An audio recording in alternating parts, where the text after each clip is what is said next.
আগামী 3 তারিখ মে মাসের 3 তারিখ শনিবার, কালকে শনিবারের পরের শনিবার ঢাকা সোহরাওয়ার্দী উদ্যানে এর প্রতিবাদে মহাসমাবেশের ডাক দিছে সারা বাংলাদেশ ব্যাপী। যুবক ভাই, তোমরাও যাওয়ার চেষ্টা করবা। ইমাম সাহেব আপনিও মেহনত করবেন। এই নওজোয়ান, এই কিশোর ভাই, এটা কোনো কথা হইল ভাইয়া? এটা কোনো ইনসাফের কথা হইল? কমপক্ষে 10টা ধারা, 10টাও সুপারিশ এরকম যেটা সরাসরি আল্লাহর কোরআনের বিরোধী।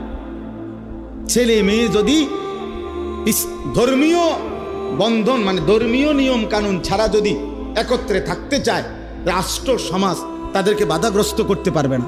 প্রস্তাব মানে এই বাড়ির হেরা স্বামী স্ত্রী এই ফ্ল্যাটের, বোঝেন না, এই ফ্ল্যাটের এই 2 ফোলা মাইয়া কি তোমরা এমনি থাকি, তোমরা এমনি থাকো কেন? এই কথা কইলে মামলা হবে।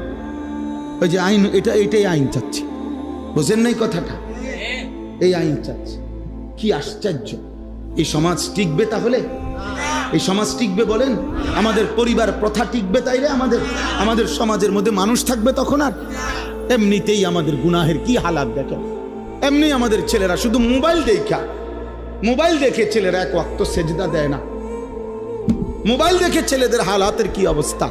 আর যদি নারী পুরুষের অবাধ মেলামেশা শুরু হয়, কি হবে সমাজে? কি হবে সমাজের?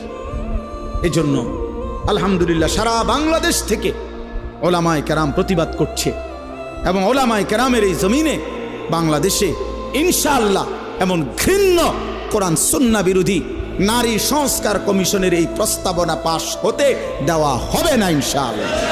আবার লড়াই হবে ইনশাআল্লাহ, আবার যুদ্ধ হবে ইনশাআল্লাহ, ইনশাআল্লাহ। আল্লাহ তাআলা আমাদেরকে বুঝার তৌফিক দান করেন।